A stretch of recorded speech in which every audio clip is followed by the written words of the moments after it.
आपने नई लड़ाई देखिए साधु संत कौन सी लड़ाई लड़ रहे हैं, मेरे तो समझ में नहीं आ रहा। साधु संत का मतलब क्या है? जो साधु संत है वो साधु संत के भेष में मैं कहूंगी कि गुंडे हैं, मवाली है। एक तरह से कहूंगी कि गलत से मजबूत व्यक्ति की बात करूं, वो आज इस दुनिया में नहीं है, लेकिन उसका नाम का डंका जिस तरह से बजता है, चाहे मैं बराक ओबामा की बात करूं, जिस तरह से बराक ओबामा ने कहा कि अगर डॉक्टर अंबेडकर हमारे देश में पैदा होते तो हम उन्हें दुनिया का भी कहेंगे। अगर हिंदूवादी व्यवस्था दोबारा से स्थापित हो गया है तो आज जो हम जज की कुर्सी पर बैठे हैं, वकील की कुर्सी पर बैठे हैं, डॉक्टर है, इंजीनियर है, तो हम कहीं ना कहीं अगर हिंदूवादी व्यवस्था स्थापित हो गया तो हम पैरों की जूतियां कहलाएंगे इन पुरुषों के। अभी धर्मेंद्र शास्त्री से पूछना चाहती हूँ कि आप जो आपके हिंदू धर्म के ग्रंथ हैं उनको राष्ट्रीय धर्म की जो मान्यता वो दिलवाना चाहते हैं, तो किस आधार पर दिलवाना चाहते हैं? और आपके हिंदू धर्म ग्रंथ, वही हिंदू धर्म ग्रंथ जो एक गर्भवती महिला जो कि सीता है उसको छल कपट से बनवा छोड़ के सुप्रीम कोर्ट की एक बार जजमेंट आई थी, उसमें साफ साफ कहा था कि जो हिंदू शब्द है वो गाली है, कोई धर्म वरम नहीं है। तो आज जो लोग अपने आप को हिंदू कहते हैं वो अपने आप को गाली दे रहे हैं कि बहुत ही शातिर और चालाक है, और लोगों को सोचना पड़ेगा कि जो ये स्टेटमेंट कह रहा है क्या कह रहा है। अगर इस भारत देश में जातियां बनाई है तो मैं मोहन भागवत को बता दूं कि पंडितों ने नहीं बल्कि ब्राह्मणों ने बनाई है।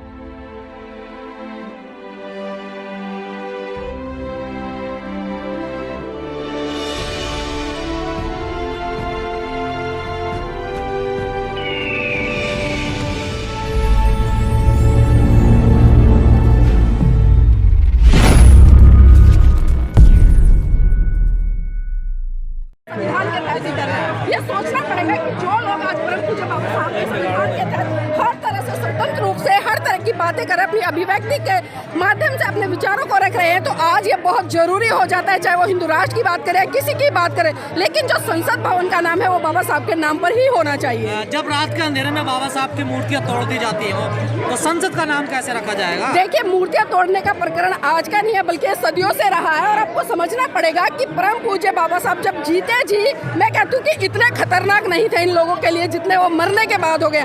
आज उनको उनकी मूर्तियों से डर लगने लगा है, और आप देखिए दिन दहाड़े नहीं बल्कि वो रात के अंधेरे में बाबा साहब की मूर्तियां तोड़ते हैं। तो इसी से आप अनुमान लगा सकते हैं कि एक जिंदा अंबेडकर इतना खतरनाक नहीं था जितनी उनकी मूर्तियां खतरनाक है। तो बाबा साहब से डर रहे हैं क्या लोग? बिल्कुल डर रहे हैं, बाबा साहब से डर रहे हैं। आपने देखा है कि जब जब चुनाव आते हैं तो बाबा साहब की फोटो उठा लेते हैं, जब जब चुनाव आते हैं तो बाबा साहब की जय जयकार करने लग जाते हैं, जब जब चुनाव आते हैं तो कहीं ना कहीं उस समाज को, जिस समाज से बाबा साहब आते थे, उसका हवाला देते हैं कि हम बाबा साहब के अनुयायी हैं, बाबा साहब आपके समाज से थे, हमें वोट दीजिए। तो बाबा साहब आज जो राजनीतिक दल है उनके लिए कहीं ना कहीं बहुत बड़ी मजबूरी बन गए, और वो जाने अनजाने में बाबा साहब का नाम लेते हैं, क्योंकि उनको पता है कि आज बिना बाबा साहब के नाम लिए हमारी राजनीति नहीं चलने वाली है।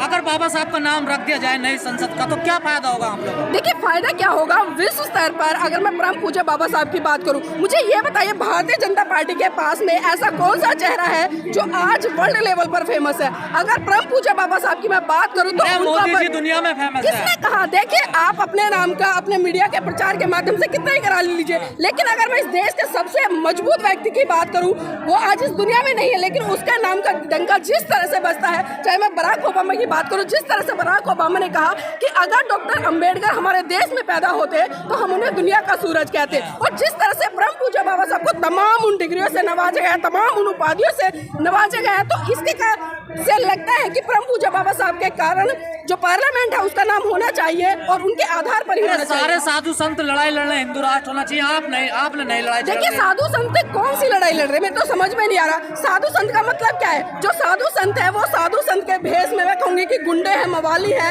एक तरह से कहूंगी कि बलात्कारी भी है। साधु संतों का अपमान कर रही हैं आप। कैसे अपमान कर रही हूँ बताइए? एक भी आके दिखाए ना साधु संत का चरित्र क्या होता है। साधु संत वो व्यक्ति होता है जिसे संसारिक मोह माया से कुछ नहीं लेना होता।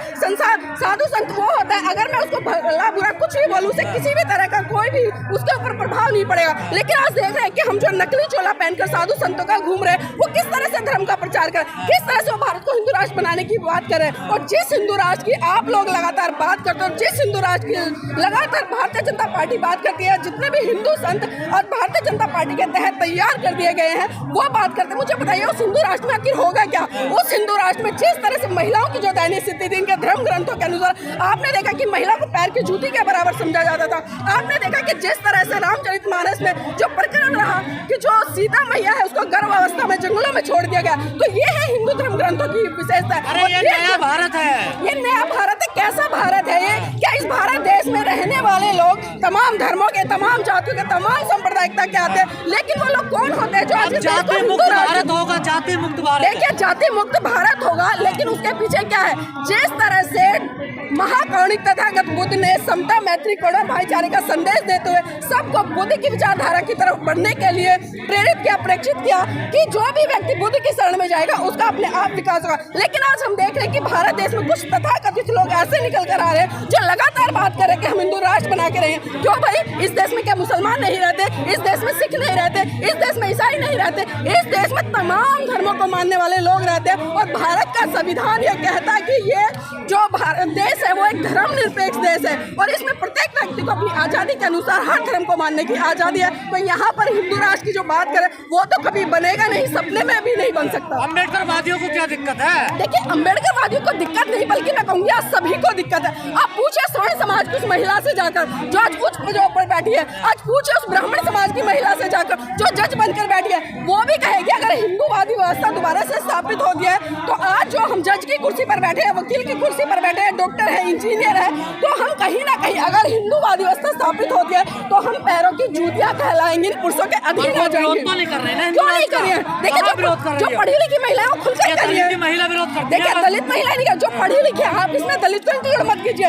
जो जागरूक महिलाएं चाहे वो किसी भी समाज के, वो खुलकर विरोध कर रही है। स्मृति ईरानी जागरूक नहीं है। देखिए, स्मृति ईरानी की तो बात मत कीजिए, वो एक राजनीतिक चेहरा है और आपने देखा है कि जितने तमाम राजनीतिक चेहरे हैं महिलाओं के, वो कहीं ना कहीं सत्ता पर बैठे हुए लोग होते हैं, उनसे प्रभावित होते हैं और जो राजनीतिक दल उनके कहते हैं वो वही बोलते हैं, उससे आगे नहीं बोलते। सिविल सोसाइटी की तमाम महिलाएं कहाँ आंदोलन कर रही हैं? देखिए, सिविल सोसाइटी की महिलाओं के बीच में आकर आप जाकर एक बार बात कीजिए, क्या आपको मनुस्मृति के तहत जीवन जीना अच्छा लगेगा? पूछिए उनसे, पूछिए एक बार, क्या जो हिंदू धर्म के धर्म ग्रंथ है, जो हिंदू व्यवस्था में जो बनाया गया है महिलाओं को, जिस तरह से पिता के अधीन, पुत्र के अधीन और जिस तरह से तमाम ऐसी कृतियां हैं कि महिलाओं को पढ़ना नहीं चाहिए, महिलाओं को पुरुषों के अधीन रहना चाहिए और महिलाएं जो पुरुष कहे उस बात से बिल्कुल भी इनकार नहीं करना चाहिए। साधु संत कह रहे हिंदू राष्ट्र में सबको न्याय मिलेगा, पेड़ पौधों, जीव जंतु सबको न्याय मिलेगा। अच्छा, मुझे ये बताइए, जो आज हिंदू राष्ट्र की मांग करे, जो ये कह रहे कि न्याय मिलेगा, जो न्याय मिलने की बात करे, आप इतिहास उठाकर देख लीजिएगा। अभी जिस तरह से हाथरस की घटना घटी, जिस तरह से अभी कंछावला केस गया, कितने हिंदू संगठनों ने निकलकर प्रोटेस्ट किया, कितने हिंदू संगठन निकल कर आए। आप बताइए, मैं आपसे ही सवाल पूछती हूँ क्योंकि लगातार आप लोगों से सवाल पूछते हैं, जो ये हिंदू संगठन आज कह रहे हैं कि न्याय मिलेगा, कहाँ न्याय मिल रहा है? न्याय तो इस देश में सिर्फ उन लोगों के लिए जो गुंडे हैं, बलात्कारी हैं, जो कहीं ना कहीं सत्ता के लोगों के लिए वोट बैंक को इकट्ठा करने का राष्ट्र बनाना जरूरी है, साधु संत कह रहे हैं। देखिए, हिंदू राष्ट्र बनेगा तो बिल्कुल भी नहीं, आप भूल जाइए और वो लोग भी भूल जाए जो आम दिन आए दिन इस जनता को बरगलाने का काम करते हैं। एक बात देखिए, आप धरातल पर जाकर एक बार रिपोर्टिंग कीजिए। मेरी गली में हिंदू भी रहते, मुस्लिम भी रहते, बौद्ध भी रहते, ईसाई भी रहते, जैन भी रहते, लेकिन सारे एक साथ भाईचारे के साथ में रहते। जब हम लोग उनसे बात करते हैं तो किसी तरह का द्वेष नहीं है, लेकिन आप वही राजनीतिक लोगों से जाके बात कीजिए, आप बीजेपी के अंधभक्तों से जाके बात कीजिए, वो खुले तौर पर आपको कहेंगे हाँ हमें हिंदू राष्ट्र चाहिए। तो फिर क्यों कह रहे हैं ये हिंदू राष्ट्र था, हिंदू राष्ट्र है, हिंदू राष्ट्र है? देखिए गजेंद्र जी, आपने मंत्री, सांसद, जितने मंत्री संतरी कह रहे हैं, पहले तो मैं इनसे एक सवाल पूछना चाहती हूँ, अगर ये कह रहे हैं कि हिंदू राष्ट्र था, हिंदू राष्ट्र है और हिंदू राष्ट्र कर रहेगा, तो फिर ये क्यों चिल्ला रहे हैं जब भारत हिंदू राष्ट्र था, तो आज क्यों चिल्ला रहे हैं कि भारत को हिंदू राष्ट्र? पहले तो आप इनकी बात समझिए, लोग विरोध कर रहे हैं ना। देखिए, ये एक ही थाली का चट्टे बट्टे, अपनी इधर कहते, अपनी इधर कहते, तो हमें समझना पड़ेगा कि आखिर ये क्या कह रहे हैं और किस मंशा से कह रहे हैं। अम्बेडकरवादी कह रहे देश संविधान से चलेगा। बिल्कुल चलेगा, संविधान से आज तक चलता रहा, संविधान से ही चलेगा। मैं कह रही हूँ, आज तक भारत देश में संविधान के अलावा कोई भी ऐसा ग्रंथ है, कोई भी ऐसी पुस्तक नहीं है जिसके तहत सिर्फ भारत देश के लोगों को चलाया जा सके। अगर एक चाय पीने बेचने वाला व्यक्ति आज देश का प्रधानमंत्री बन रहा है तो भारत देश के संविधान से बन रहा है। जो महिलाएं, जो स्मृति ईरानी जैसी महिलाएं, ग्रंथ बना देना चाहिए। धीरेन्द्र शास्त्री क्यों कह रहा है? फिर मैंने देखिए कल भी कहा था कि जिस राष्ट्रीय धर्म ग्रंथ को ये बात बनाने की कर रहे, रामचरितमानस को या हिंदू धर्म के जितने भी ग्रंथ हैं इनको बना, मैं इनसे पूछना चाहती हूँ, खासकर मैं धीरेन्द्र शास्त्री से ही पूछना चाहती हूँ कि आप जो आपके हिंदू धर्म के ग्रंथ हैं उनको राष्ट्रीय धर्म की जो मान्यता वो दिलवाना चाहते हैं, तो किस आधार पर दिलवाना चाहते हैं? और आपके हिंदू धर्म ग्रंथ, वही हिंदू धर्म ग्रंथ जो एक गर्भवती महिला जो कि सीता है उसको छल कपट से वनवास में छोड़ाते हैं, कमजोर कर रहे हैं। कैसे कर रहे हैं बताइए ना? सनातनी असनातनी चल रहा है। अब इनकी तो यही समझ में नहीं आता, कभी ये हिंदू बन जाते हैं, जब हम इनको हिंदू बोलते हैं अरे हमें गाली मत दीजिए, क्योंकि सुप्रीम कोर्ट की एक बार जजमेंट आई थी, उसमें साफ साफ कहा था कि जो हिंदू शब्द है वो गाली है, ये कोई धर्म वरम नहीं है। तो आज जो लोग अपने आप को हिंदू कहते हैं वो अपने आप को गाली देते हैं। सनातनी सनातनी तो इन्होंने मान लिया। अब सनातन का मतलब क्या है? देखिए, जो हमेशा से स्थापित रहता है, जो हमेशा एक सा बना रहता है, उसको सनातनी कहते हैं। लेकिन इन लोगों को देखिए, हर साल इनके नए देवी देवता पैदा हो जाते हैं, हर साल कोई ना कोई कर्म कांड। जब इनकी किसी की दुकान नहीं चलती कि एक नया देवता। आप लोगों को क्या दिक्कत है? दिक्कत क्यों नहीं है? दिक्कत है क्योंकि हम वो लोग रहे हैं जिन्होंने करुणा मैत्री भाईचारे का संदेश देते हुए इस देश में एक भाईचारे का संदेश दिया। लेकिन आज जिस तरह से ये लोग जो हिंदू धर्म है उसके नाम पर भाईचारा तोड़ने का काम कर रहे किस तरह से जोड़ रहे बताइए ना। हिंदू को बांट रहे हैं, हिंदू को बांट रहे। तो जितना ये लोग कह रहे हैं, अब मुझे बताइए, जिस तरह से हाथरस का कांड हुआ या भी ये हुआ, क्या ये जो दो बेटियां क्या ये हिंदू नहीं थी? अगर ये हिंदू थी तो सारे हिंदू संगठन क्यों नहीं इनके समर्थन में उतरे? क्यों नहीं इनके समर्थन में? जब किसी भी बहन बेटी के ऊपर अत्याचार होता है तो वो दलित बन जाती है, वो ऐसी समाज की बन जाती है, तब वो हिंदू क्यों नहीं होती? भागवत कह रहे जाति मुक्त भारत बनाना, तो दे दिए साथ। मोहन भागवत की तो बात मत कीजिए, क्योंकि मोहन भागवत ने जिस तरह से अभी पिछले दिनों एक स्टेटमेंट दी कि जो जातियां हैं वो भगवान ने नहीं बल्कि पंडितों ने बनाई है। तो ये व्यक्ति बहुत ही शातिर और चालाक है और लोगों को सोचना पड़ेगा कि जो ये स्टेटमेंट कह रहा आखिर क्या कह रहा है। अगर इस भारत देश में जातियां बनाई है तो मैं मोहन भागवत को बता दूं कि पंडितों ने नहीं बल्कि ब्राह्मणों ने बनाई है। क्योंकि पंडित होता है पढ़ा लिखा बुद्धिजीवी और सक्षम व्यक्ति, लेकिन जो ब्राह्मण है वो बड़ा चालाक है, बड़ा चालाक और चतुर है। उसको पता है कि मुझे किस तरह से सबसे ऊपर बैठना है, किस तरह से मुझे सब पर राज करना है, किस तरह से मुझे इस देश की मासूम निर्दोष जनता को बरगलाना है। तो ये हमें सोचना पड़ेगा। नहीं बनने दोगे? बिल्कुल नहीं बनने देंगे। हम क्यों हिंदू राष्ट्र बनने दें? बताइए, हिंदू राष्ट्र में जो अत्याचार है, शोषण है, जो दिन दहाड़े रोपड़ों को मार दिया जाता। अभी मैं आपको एक उदाहरण देना चाहूंगी। पिछले दिनों यही जंतर मंतर पर हिंदू संतों का एक बहुत बड़ा आंदोलन हो रहा था और वहां पर एक हिंदू संत खुले तौर पर मन से कह रहा था इन ईसाइयों को मार दो, इन मुसलमानों को मार दो, जो भी हमारे धर्म ग्रंथों का अपमान करता है उनको मार दो। अब मैं पूछती हूँ कि जो पुलिस प्रशासन जरा सी बात पे अरेस्ट कर लेता है, क्या उसने उस संत को अरेस्ट किया? क्या पुलिस वालों ने अरेस्ट किया? तो बताइए, हम कैसे हिंदू राष्ट्र की कल्पना कर रहे हैं जिस हिंदू राष्ट्र में लगातार अत्याचार, शोषण और बलात्कार जैसी घटनाओं को अंजाम दिया जाता हो? हमें नहीं चाहिए ऐसा हिंदू राष्ट्र।